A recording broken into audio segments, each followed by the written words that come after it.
Hello, my name's Leah and I was born September 21st of 2000.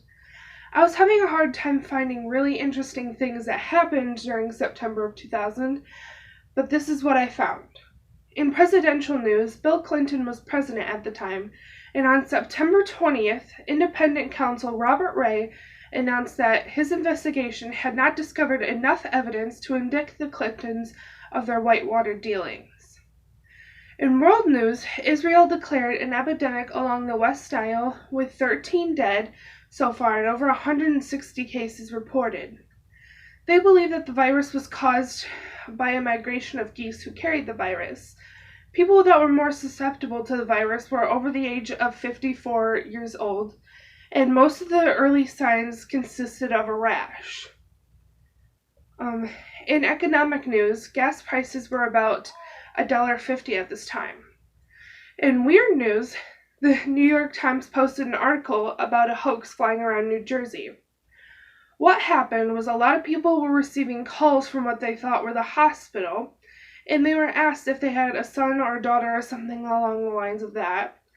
And then they would tell them that someone with the same last name as them had just been admitted to the hospital and that they would need to come as soon as possible.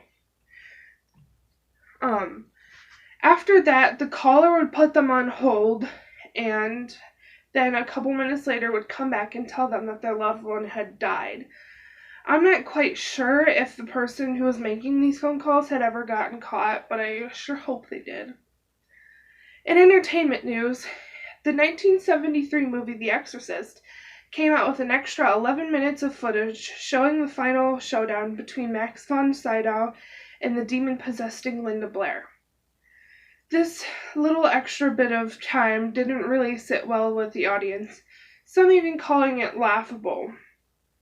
The number one song in September was Music by Madonna, whatever that song is. Venus Williams won her first U.S. title. The Netherlands passed a law allowing same-sex marriage, adoption, and divorce. The Olympic Games opened up in Sydney, Australia. The movie Bring It On was number one in the box office, and Shaggy released his number one song, It Wasn't Me. And lastly, Clifford the Big Red Dog and Caillou both premiered on PBS.